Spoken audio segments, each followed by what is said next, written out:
विद्यमान आमदार सुनील शेळके यांच्या प्रचाराकरता त्यांना विजयी करण्याकरता प्रचंड संख्येने जमलेल्या भीम आंदोलनाचं मी प्रथम मनापासून स्वागत करतो. सप्रेम जय भीम करतो. आजच्या मेळाव्याचं एक प्रक्षेपण संपूर्ण मावळ तालुक्यामध्ये किंबहुना जिल्ह्यात महाराष्ट्रात चालू आहे. अनेकांच्या नजरा अनेकांचे कान या मेळाव्याकडे लागलेले आहेत. विचारपीठावरती रिपब्लिकन पक्षाचे आमचे सर्व जीवाभावाचे सहकारी, राष्ट्रवादी काँग्रेसचे पदाधिकारी, भारतीय जनता पार्टीचे पदाधिकारी, उपस्थित बंधू आणि भगिनी, खरं तर आपण विद्यमान आमदार सुनील शेळके यांच्या विरोधात मोर्चा काढला. त्या मोर्चामध्ये कोण कोण सहभागी होतं जरा त्या सगळ्यांनी हात वर करा.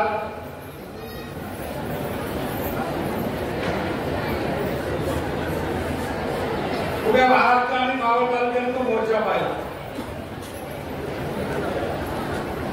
आणि मग काही लोकांना असं वाटलं ज्यांनी मोर्चा काढला ते सुनील शेळकेंच्या जवळ राहणार नाही असं समजून ते गाफील राहिले आणि त्यांनी आम्हाला विचारण्याचं टाळलं. इतक्या प्रचंड प्रमाणामध्ये असताना राग या समाजाचा, असताना रोष,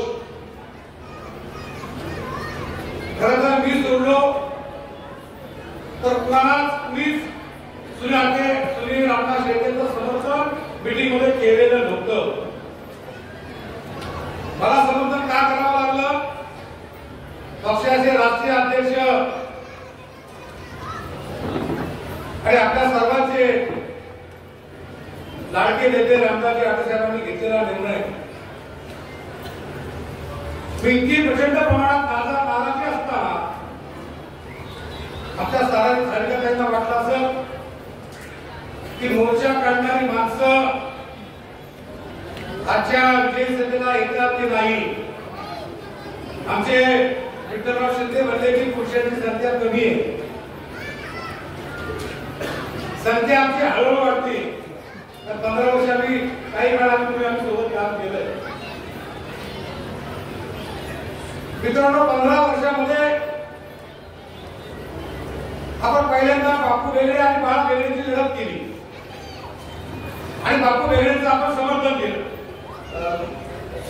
बाळा बेगडेंचं समर्थन केलं आणि बापू बेगडेंच्या विरोधामध्ये लढलो. पुढच्या पंचवार्षिकमध्ये माऊली दाभाडे आणि बाळा बेगडे अशी लढत केली. आपण माऊली दाभाडेंना विरोध केला आणि बाळा बेगडेंचं समर्थन केलं, त्यांना विजय. तिसरी निवडणूक आपण लढलो बाळा बेगडे आणि सुनील शेळके. आपण बाळा बेगडेंना समर्थन केलं आणि सुनील शेळकेंना विरोध केला. म्हणजे 15 वर्षे आम्ही बाळा बेगडेंचं समर्थन करत आलो. परंतु या निवडणुकीमध्ये अपक्ष उमेदवार उभा करताना आम्हाला एका शब्दाने विचारलं नाही की आपण कोणाला पाठिंबा द्यायचा आहे, आपण कोणाच्या बाजूने जायचंय. तुम्ही बापू अण्णांना भाई म्हटलात, आम्ही तुमच्याबरोबर भाई म्हटलो. तुम्ही माऊली दाभाडेंना भाई बोलतो. आता तुम्ही आम्हाला या 15 वर्षामध्ये भाई हा शब्द विसरला नाही काय? म्हणजे तुम्ही सांगा तसं आम्ही ऐकलं. मित्रांनो, खामशेटची सभा तुम्हाला सगळ्यांना आठवत असेल. प्रचंड पाऊस, अंधार, काळोख आणि या प्रचंड पावसामध्ये मोबाईलच्या टॉर्चमध्ये माझं भाषण सुरू झालं. गडकरी साहेब पुण्यावरून निघाले होते. किमान 1.5 तास त्यांना लागणार होता. आणि या प्रचंड पावसामध्ये मी जी लढाई केली, जी खिंड लढवली, त्याच दिवशी स्टेजवर असणारे भाजपचे बरेचसे लोक वेगळा विचार करण्याच्या निर्णयापर्यंत पोहोचलेले होते. परंतु मी केलेल्या प्रचंड भाषणामुळे, म्हणजे पावसात महाराष्ट्रात भाषण करणारा पवार साहेबांच्या आधी मी एकमेव माणूस आहे. माझ्यानंतर पवार साहेबांनी पावसात भाषण केलंय आणि प्रचंड पाऊस, प्रचंड अंधार, आणि त्या अंधारामध्ये बाळासाहेब भेडेंचा विजय मी सुंदर केला. सभा संपली आणि बाळा भेडेंनी मला चिठ्ठी मारली. कालही ते माझे मित्र होते, आजही मित्र आहेत आणि पुढेही मित्र राहणार आहेत. बापू वेगळे हे तर आमचे कायमच मित्र आहेत. फक्त आमची अपेक्षा एक होती की तुम्ही अपक्ष उमेदवार लढवताना आम्हाला विचारा, आमच्याशी चर्चा करा. सुनील शेट्टे यांचं आमचं फाटलेलंच होतं, पण तरी देखील तुम्हाला त्या संधीचा फायदा घेता आला नाही. तुम्ही आम्हाला गृहीत धरलं की हे काय तिकडं जात नाही आणि आपल्याशिवाय त्यांना पर्याय नाही. मित्रांनो, असं एकही गाव नाही तिथं योग्य पक्षाचं नाव नाही. असं एकही गाव नाही तिथं भीमसैनिक सैनिकाची हवा नाही.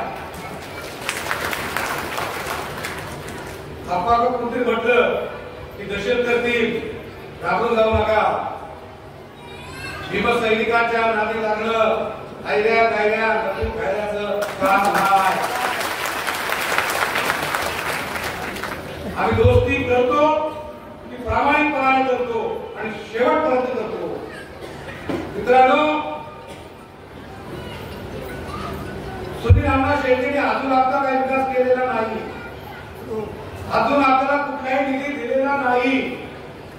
मग तरी देखील आपण त्यांच्या पाठीशी का? माझं भाषण कालच्या मागच्या पंचवार्षिकमध्ये ऐकलं होतं सगळ्यांनी, दया पुस्तकी गडबड आहे. माझा आमच्या भाजपच्या मित्रांनी काय टाकलं? दया में गडबड है, बाकी सेनापती हमारे साथ है. जरा इकडे या. सेनापती कुठे, सैन्य कुठे? हिमालय उपाशी पोटी बिमाऱ्यांसाठी आम्ही काम करतो. कोणामध्ये हिंमत असेल तर संविधान बदलण्याचा ठराव आणून दाखवा. जो पक्ष असेल, जी व्यक्ती असेल, त्याला ही भीमसैनिक जनता बेचिराग केल्याशिवाय राहणार नाही. आम्ही संख्येने कमी असो, ताकदीने कमी असो, पैशाने कमी असो, पण आम्ही मनाने आणि स्वाभिमानाने श्रीमंत आहोत. त्यामुळे दया में कुछ गडबड नाही आहे. आम्ही इतकी काळजी होती, तो माझ्या घरी मीटिंग ग्रुप का नाही आला? यायचं होतं ना. माझे 15 वर्षाचे मित्र आहेत, त्यांनी आज सांगा आज मी तुमच्या विरोधात आहे, मला किती नोटा द्या हे आमच्या जनतेसमोर येऊन सांगा की तुम्ही. आम्ही सक्षम आहोत. मी आमदार नाही, खासदार नाही, तरी देखील 21 कोटी रुपयाचा निधी आणला. आम्ही आमदार झालो, खासदार झालो, याची पडताळणी थोडी होईल. किती निधी आणत? एकच आमचा मंत्री आहे, एकच आमचा खासदार आहे. अख्खा देश त्याच्या मागे फिरतो. एक उमेदवार असा नाही, एका उमेदवाराची रॅली अशी नाही, एका उमेदवाराची प्रचार सभा अशी नाही की तिथं माझा खेळा घेणार नाही. खेळा घेण्याशिवाय तुमचं स्वप्न कधी पूर्ण होणार नाही.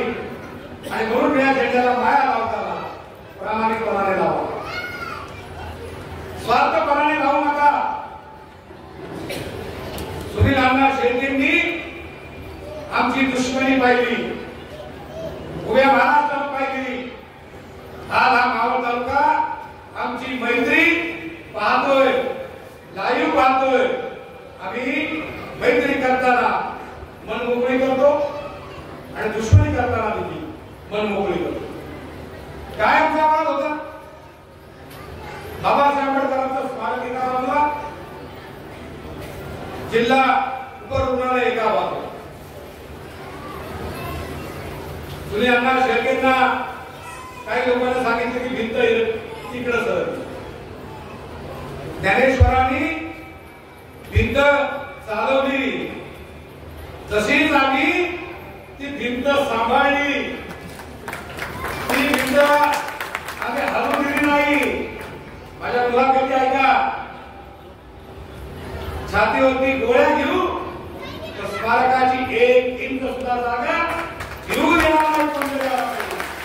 आणि आज 1 इंच सुद्धा जागा मी तुम्हाला घेऊ दिली नाही.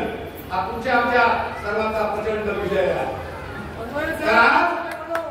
सगळ्यांना असं वाटतं होतं की स्मारक होणार नाही. आमची समझोत्याची मीटिंग झाली, नगरपालिकेमध्ये मीटिंग ठरली.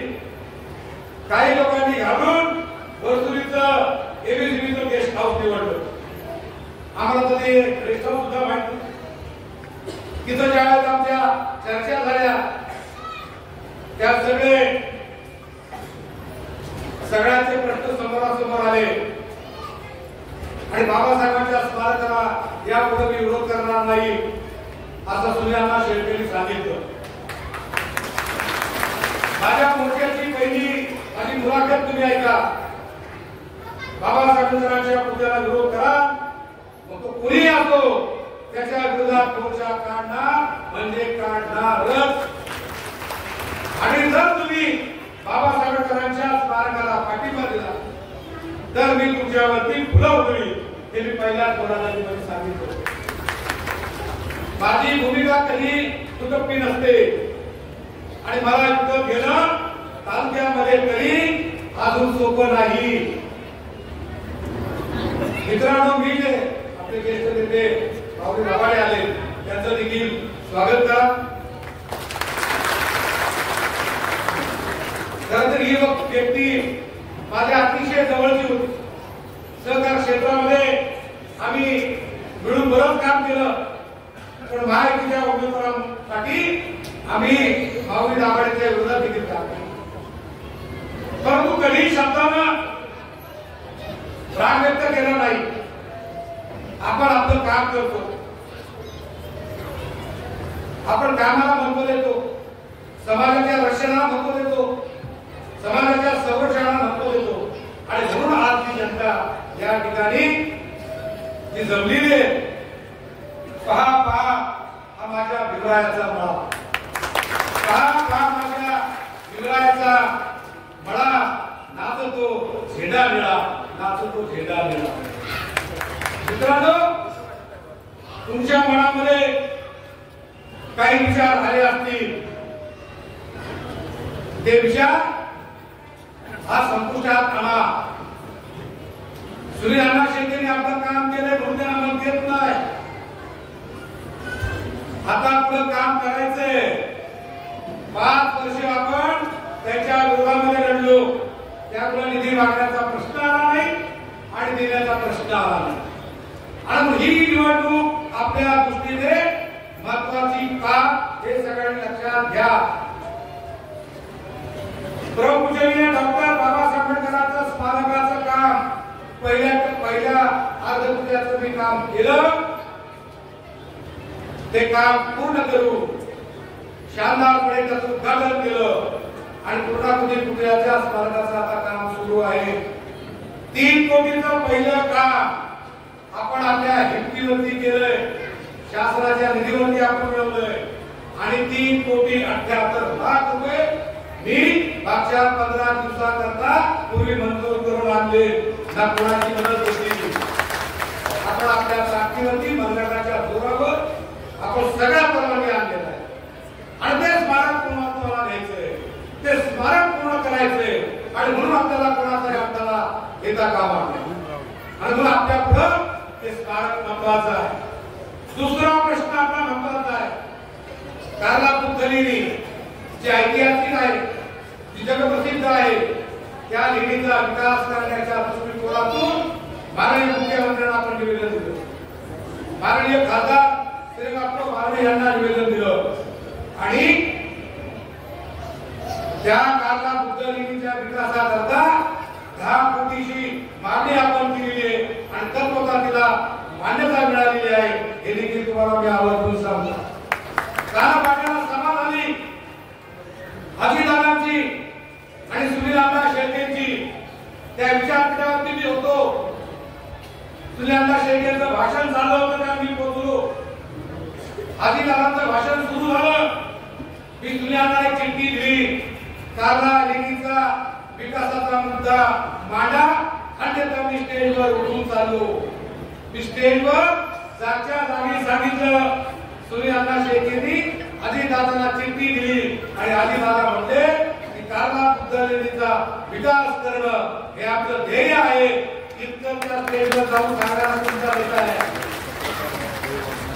अजितदादांना सांगितलं आणि सुनील अण्णा शेळकेंसाठी मी चाललो. तेवढे जाऊ नका. कारला लेणीचा विकास, बेडसे लेणीचा विकास करायचा आहे. आज भाज्या लेणीला गेल्या त्या ठिकाणी शौचालय नाही.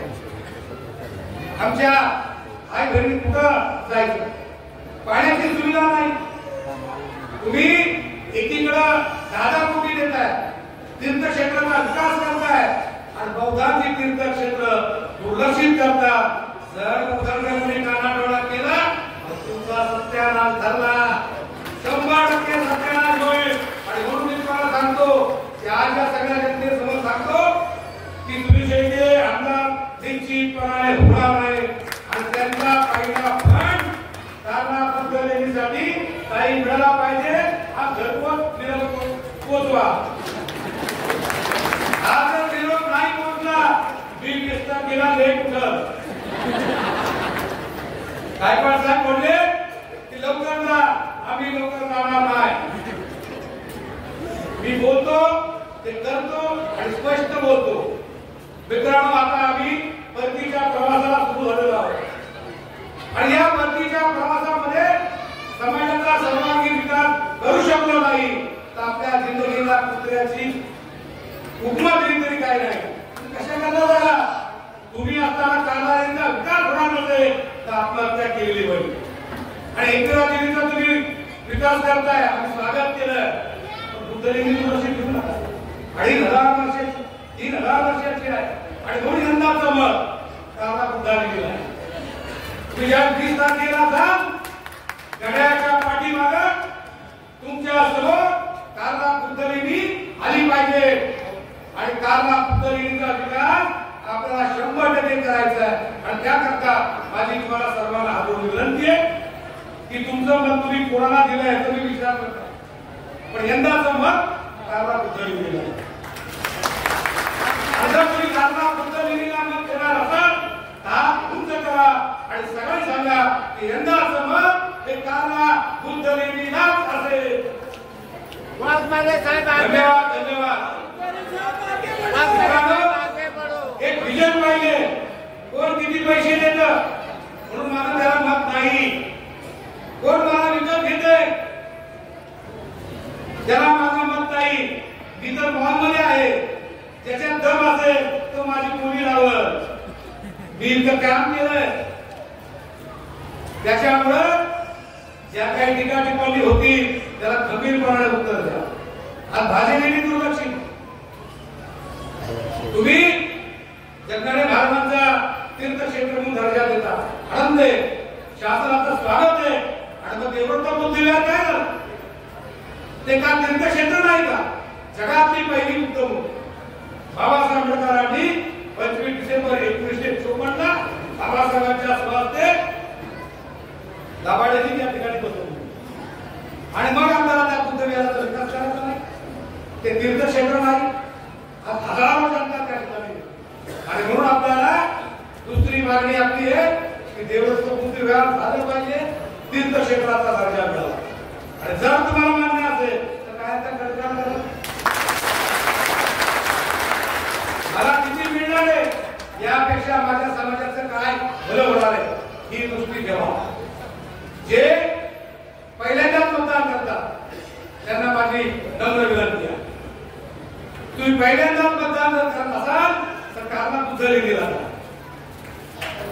जे मध्य टप्प्यावर आहे जाता जाता का होईना तुमच्या हयातीमध्ये कारला बुद्धलीचा विकास झाला पाहिजे 50 फुटाची बुद्ध मूर्ती कारला लेणीवरती बसली पाहिजे आणि तिला आपण वैभवात तिला पाहिली पाहिजे आणि म्हणून जाता जाता तुम्ही या कारला बुद्धलीला मतदान करू जे शेवटच्या टप्प्यावर आहे त्यांना माझी विनंती आहे की उभ्या विचार ते करता आले नाही आपल्याला आणि तुमच्या शेवटच्या प्रवासामध्ये जर तुम्हाला कारला लेणीची बुद्ध मूर्ती जाता जाता दिसली तर तुमच्या जीवनाचं सार्थक होईल आणि म्हणून शेवटच्या टप्प्यातील वडीलधारी मंडळींनी कारला लेणीच्या या बुद्ध लेणीच्या विकासाला मतदान करा. आणि मित्रांनो सारिका ताई इथं आहे संतोष दाभाडे आहे गणेश अप्पा ढोरे आहे विठ्ठल शिंदे आहे मला परत यासाठी मोर्चा काढायला लावू नका. तुम्ही मला बोलवा भूमिपूजनाला मला बोलवा उद्घाटनाला की कारला लेणीच्या विकासाचा शुभारंभ आहे ही जनता आज आणि त्याच्यापेक्षा 10 पट त्यांनी लावली.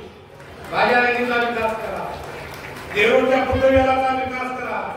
हा देरोड कॅन्टोन्मेंट रोड मध्ये बाबासाहेबांचा पुतळा आहे.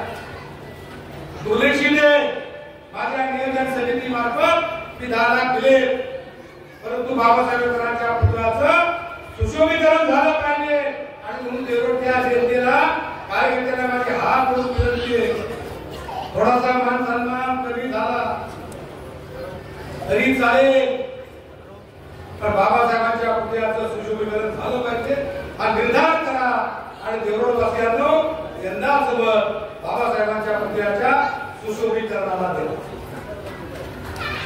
तळेगावला बाबासाहेबांचं वास्तव्य होतं 1,25,00,000 रुपये माहितीच्या माध्यमातून आदरणीय ठाकरे साहेबांच्या मार्गदर्शनाखाली राजकुमार बोडोलेंनी त्या ठिकाणी दिले परंतु ज्या पद्धतीनं या स्मारकाचा विकास होणं अत्यंत महत्वाचं होतं तो झालेला नाही आणि म्हणून आमदार तळेगावचे आमदार साहेबांनी विजयी झाल्यानंतर बाबासाहेबांचं जिथं वास्तव्य होतं त्या ठिकाणी बाबासाहेबांच्या चरणी नतमस्तक व्हावं आणि त्या ठिकाणी शपथ घ्यावी की मी 5 वर्षात बाबासाहेबांच्या स्मारकाचा सुशोभीकरणाचं काम केल्याशिवाय राहणार नाही अशी शपथ घ्या आणि तळेगावच्या जनतेनं यंदा समोर बाबासाहेबांच्या स्मारकाला काय आपल्या मागण्या प्रचाराला गाडी द्या अशी मागणी करा जेवायला द्या मागणी काय अशी आम्हाला आमचा स्वाभिमान दिसतो आजच्या पिढीने जर केला नाही तर उद्या असा एकही नेता नाही की भल्या भल्या सोबत समाजाची बाजू मांडताना इतक्या हिमतीने मांडतो आहे का कोण सांगा मला असेल तर त्याला इथं आणा या त्याच्यासमोर बोलण्याची ताकद दाखवा आणि म्हणून मी तुमच्या हिमतीवर मला कोणी विकत घेणार नाही समाजासाठी विकणार नाही समाजासाठी टिकणार आहे आणि म्हणून आम्ही आज देखील हात जोडणी केली ती विकासाच्या मुद्द्यावर 4.5 कोटी 31 लाख आणि जे काय आणले ताई आम्हाला काहीच नाही मिळणार अप्पा काहीच नाही मिळणार तुम्ही पुस्तकाचे ते वाचा काही मिळणार नाही तरी देखील ज्यांना मिळालं ज्यांना दिलं ते कावळे सगळे उडाले ज्यांना तुम्ही जीव लावला ते सगळे उडाले ज्यांनी तुम्हाला विरोध केला तेच आज प्रेम देण्याकरता मैत्री भावना व्यक्त करण्याकरता आज या ठिकाणी आणि म्हणून आम्ही तुमच्या अडचणीच्या काळात ठामपणे आमचा समाज तुमच्या पाठीशी आहे आणि म्हणून तुम्ही देखील आमच्या पाठीशी गंभीरपणानं आर्थिकदृष्ट्या उभा राहू मनगटात आम्ही बघतोय आम्हाला मनगटाची काय गरज नाही कोणाच्या साथीची आर्थिकदृष्ट्या तुम्ही आमच्या पाठीशी गंभीरपणाने उभे राहिले पाहिजे आमच्या रस्त्याचा सर्वांगीण विकास झाला पाहिजे आज आमच्या महिला तुमचा अवसर करतात तुम्हाला दीर्घायुष्य लाभो म्हणून शुभेच्छा देतात तीच वस्ती सुजलाम सुफलाम झाली पाहिजे पुढच्या 5 वर्षांनी तुम्ही ज्या वस्तीत जा त्यावेळेस देखील आता 100 महिला असतील तर पुढच्या वेळेस त्या 500 कशा होतील अशा दृष्टिकोनातून तुम्ही काम केलं. मित्रांनो, मागच्या वेळेस संविधानाचा विचार मांडला. आपल्या त्या काही लोकांनी देखील संविधान खतरेने हे सांगितल्यावरती आपण देखील जागृत होतो. परंतु संविधान संपवलं हे आयऱ्या गैरे नंतू घ्यायचं काम नाही. कोणा हिंमत नाही. जोपर्यंत चंद्र सूर्य असेल तोपर्यंत भारताचं संविधान अबाधित राहील. आणि म्हणून तुम्ही काही म्हणता बाबासाहेब आंबेडकरांचा पुतळा पाहिला तर होता जबरदस्त की नको व्हायचं झालेलं आहे. आज जे माझं भाषण आहे 4 महिन्यापूर्वीचं माझं भाषण आमचे मित्र पक्ष राहत आहे की मी सुनील शेट्टींच्या विरोधात काय काय बोललो. मी 15 वर्ष तुमच्याविषयी चांगलं बोलणार आहे. पुढचे 15 वर्ष देखील चांगलं बोलतात. परंतु तुम्ही जर आठवले साहेबांना भेटायला जात नाही, तुम्ही राज साहेबांना भेटायला जात पाहिले का तुम्ही? आठवले साहेब राहतात बांद्र्याला, राज साहेब राहतात दादर. का नाही आठवले साहेबांकडे गेलो? माझं काय म्हणणं होतं? तुम्ही बारामतीला पवार साहेबांकडे गेला, त्यांचा आशीर्वाद घेतला. तुम्ही म्हणता देवेंद्र फडणवीस साहेबांचा आशीर्वाद घेतला. तुम्ही अजितदादांचा आशीर्वाद घेतला. जर त्या दिवशी तुम्ही आठवले साहेबांची भेट घेतली, आशीर्वाद घेतला असता तर माझं भाषण तुमच्या बाजूने असतं.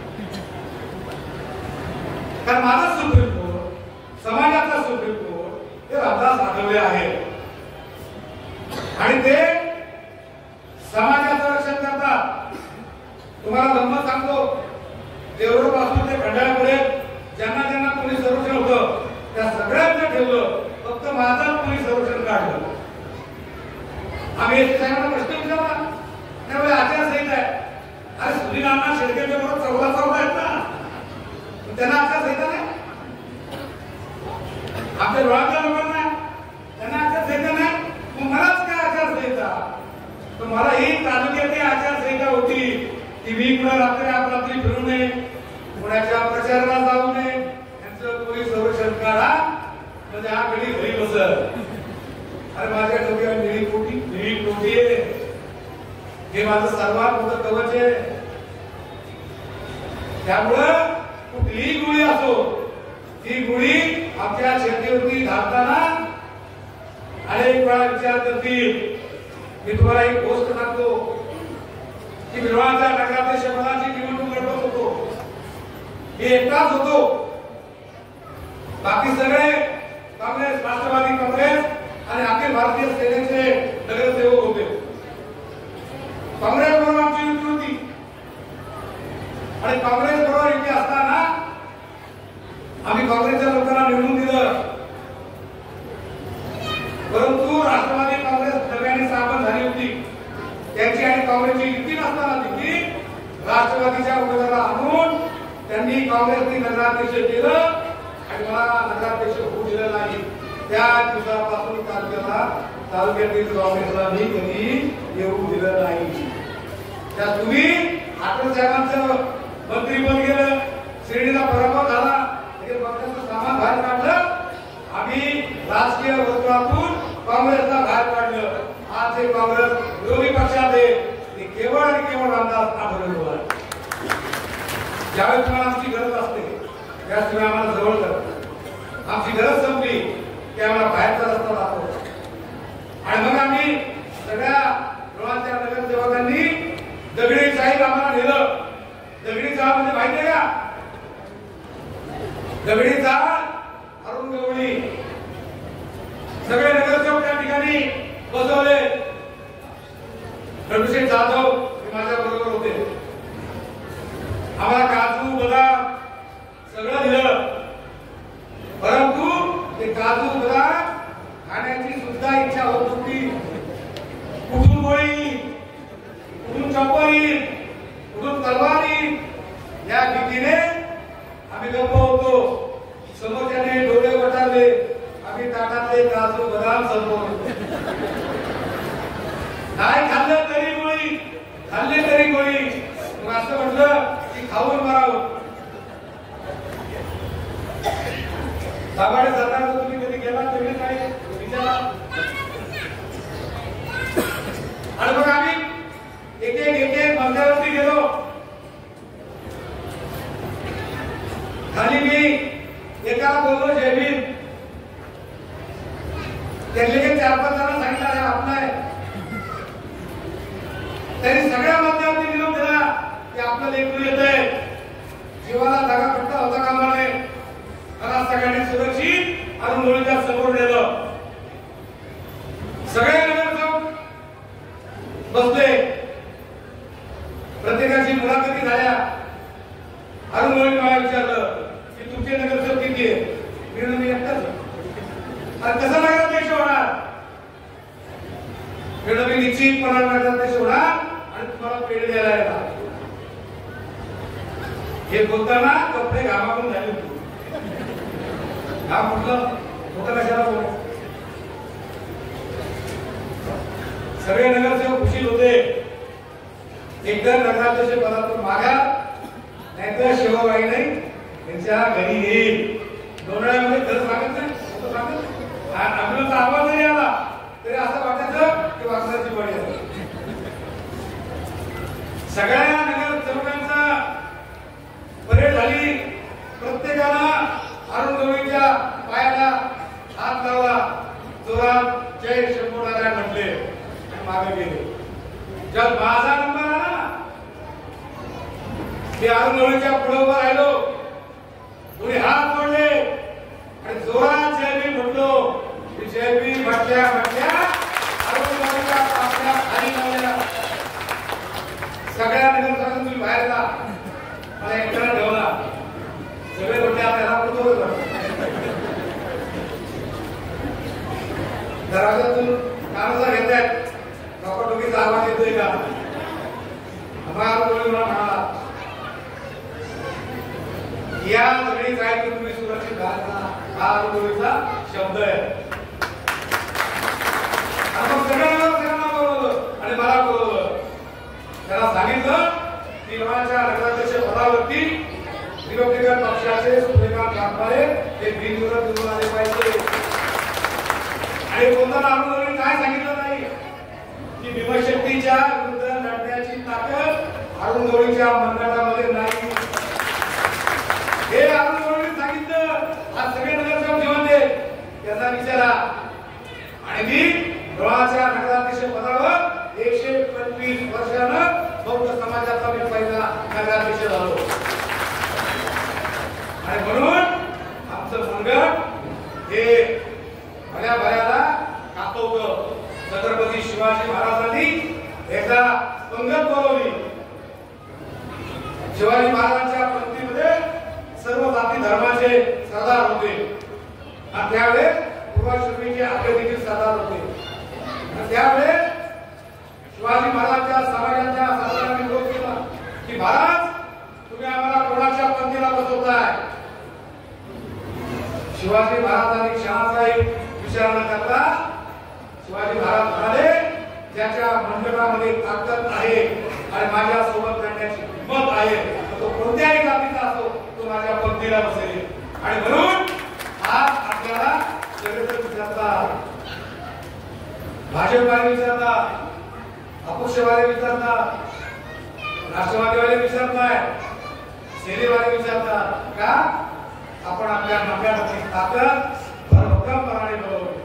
आणि म्हणून तुमच्या डोक्यामध्ये एकच विचार ठेवा. तुम्हाला पुढे येऊन सांगेल माझी भाषणाची खीर दाखवती. आपण मोर्चा काढला निश्चितपणानं काढला. ज्यांच्या विरोधात मोर्चा काढला त्यांच्याशी आम्ही समझोता केला.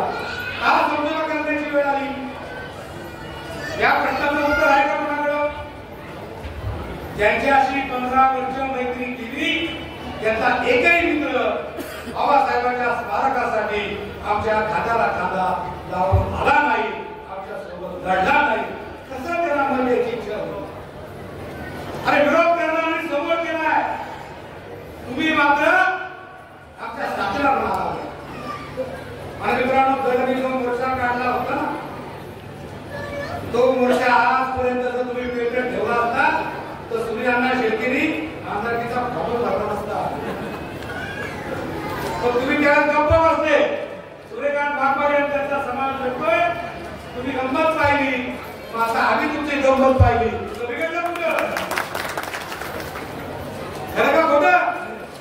तर आमची गंमत बघेल, याची गंमत बघणं म्हणजे विधानसभेच्या 20 तारखेला सुनील शेळके यांना आमदार केलं. आता बंगालमध्ये मी काही गोष्टी लपवत नाही. मित्र म्हणून आम्ही तुमच्याकडे अपेक्षा केली, काय चुकलं? मी सगळ्यांना भेटलो, पण तुम्ही आम्हाला एकाकी पाडलं. आम्ही एकटे लढतोय, आम्ही शेळकेच्या विरोधात बोलतोय. त्यावेळी तुम्ही आज जे बोलतात शेळकेच्या विरोधात, हे जर वर्ष 6 महिन्याच्या आधी जर बोलले असते तर निश्चितपणानं तालुक्यातल्या लोकांना वाटलं असतं की तुमचा हेतू प्रामाणिक. हा तुमचा हेतू काय सांगतो की विधानसभेची निवडणूक आहे, विद्यमान आमदारांनी विकास केला किंवा केला नाही हे तुम्ही सांगताय. पण जर तुम्ही गावागावा वाड्या वस्त्या जर जाऊन सांगितलं असतं की बाबासाहेब आंबेडकरांच्या स्मारकासाठी आम्ही मोर्चा काढला, तर आम्हाला सुशेषच्या बाजून कशाला लागलं? आणि म्हणून तुम्ही केलेली चूक, या चुकीचा पश्चाताप निश्चितपणे तुम्हाला झाला. आणि म्हणून विचारपीठावर सगळ्यांना बाबासाहेब फर्स्ट आणि लास्ट.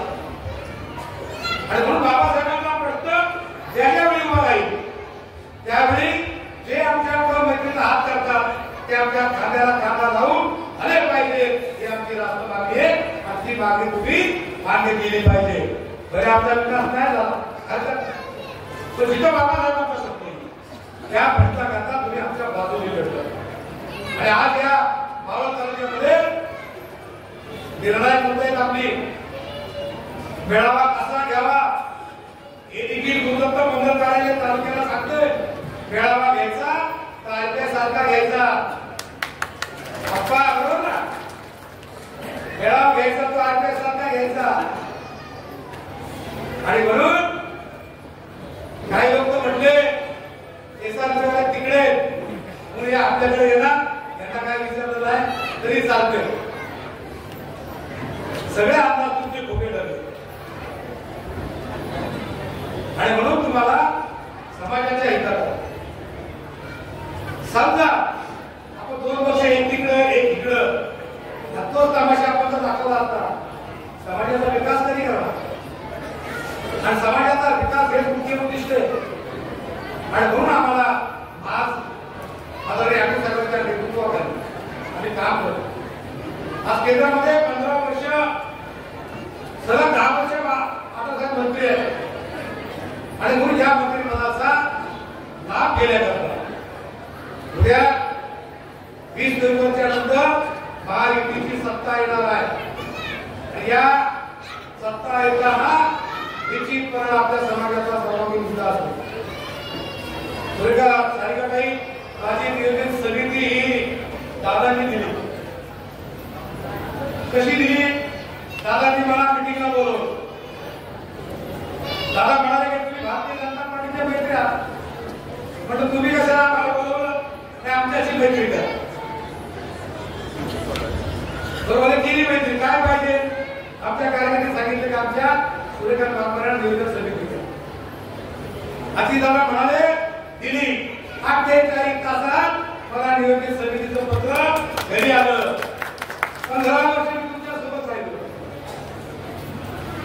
नियोजन बी नाही, समिती बी नाही, फक्त तुम्ही भाषण करा, असा तसा एवढंच बोला, जे काय मिळेल ते आम्ही घेऊ. आणि म्हणून अजितदादांच्या शब्दाला मान देण्याकरता आपण सुनील शेट्टीच्या पाठीशी गंभीर होतो. परत राष्ट्रवादी सगळ्यांनी अजितदादांना निरोप द्या, काय तुमचं काम करतोय. त्याच्या निवडून आल्यावर पहिली समिती आमची नाही, आदराय करू नका. निर्णय समिती मिळाली. मित्रांनो, बाबासाहेब आंबेडकरांची जिद्दीचं स्मारक आहे. मी दिल्लीला 10 लाख रुपये दिले, भोरला 10 लाख रुपये दिले, वेल्याला छत्रपती शिवाजी महाराज आणि बाबासाहेबांच्या पुतळ्याला संयुक्तपणे 10 लाख रुपये दिले. तिथे त्या ठिकाणी एकत्रित पुतळा आहे. एरो कॅन्टोन्मेंट बोर्डाला 10 लाख दिले, खेडला 10 लाख रुपये दिले, बाबासाहेब आंबेडकरांच्या स्मारकाला 15 लाख रुपये दिले, रमाई सार्वजनिक बोर्डाला 15 लाख रुपये दिले, अण्णाभाऊ साठेंच्या पुतळ्याला 10 लाख रुपये दिले आणि आमच्या मुस्लिम समाजाला देखील त्यांच्या धर्मगुरूच्या कंपाऊंडला 10 लाख रुपये दिले.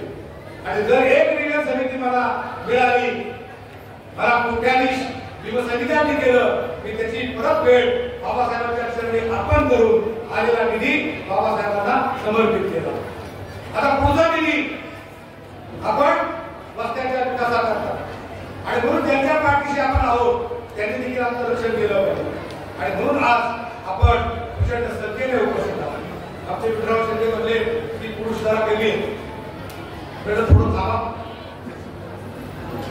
जिथं कमी तिथं आम्ही, तुम्ही कमी होता, तुमचा उमेदवार कमी होता म्हणून आम्ही आलो. आता निश्चितपणे तुमचा विजय 100% असं म्हणताय, असं म्हणू नका. 100% आम्ही त्यांच्या पाठीशी जातो, निश्चितपणे त्यांचा विजय होतो. हे या तालुक्यामध्ये आहे. जर तुमच्यातले कोण गद्दार नाही झाले, तुमच्यातले प्रामाणिकपणे राहिले, निश्चितपणे 20 तारखेला महाविकास गुलाब या तालुक्यामध्ये उतरणार एवढंच मी ठामपणे सांगतो. आणि सर्व आमच्या आलेल्या कार्यकर्त्यांना मी सगळे देवी करतो. या ठिकाणी किशोर राय असतील, विकास असेल, सगळ्यांनी माझ्या पदाचा उल्लेख केला. मी प्रदेश सचिव झालोय हे तुमच्याही लक्षात नाही. मग तुम्ही मला कधी पश्चिम महाराष्ट्राचे सचिव म्हणताय, कधी अध्यक्ष म्हणताय, त्या तुमची चूक नाही. का मी नियोजन समितीवरती आलो, तुम्हाला पार्टी दिली नाही. मी प्रदेश सचिव झालो, तुम्हाला पार्टी दिली नाही. मग माझं तुमचं कसं लक्षात आहे? आणि म्हणून येत्या 26 तारखेला संविधान दिवस, या संविधानाच्या दिनाचं औचित्य साधून तुमच्या सर्वांचं दर्शन घेण्याकरता, तुमच्या सर्वांचा मान सन्मान करण्याकरता मी मेळावा घेणार आहे आणि माझं प्रदेश सचिव जाहीर करणार आहे. या 26 तारखेला तुम्ही सगळ्यांनी आवडीने उपस्थित राहा. जर तुम्ही आला नाही तर असं होतं की तुम्ही शेती करताच आला, असं करू नका. आणि म्हणून 26 तारखेला आपण संविधान दिन साजरा करणार आहे. कार्यकर्त्यांशी बोलू, स्थळ आणि वेळ मी ठरवणार आहे. पुन्हा एकदा आपल्या सर्वांचा आभार मानतो आणि गळ्यासमोर बटन दाबून आदरणीय साहेबांच्या आदेशाचं पालन करावं एवढंच नम्र आवाहन करतो आणि थांबतो. जय भीम, जय भारत, जय महाराष्ट्र.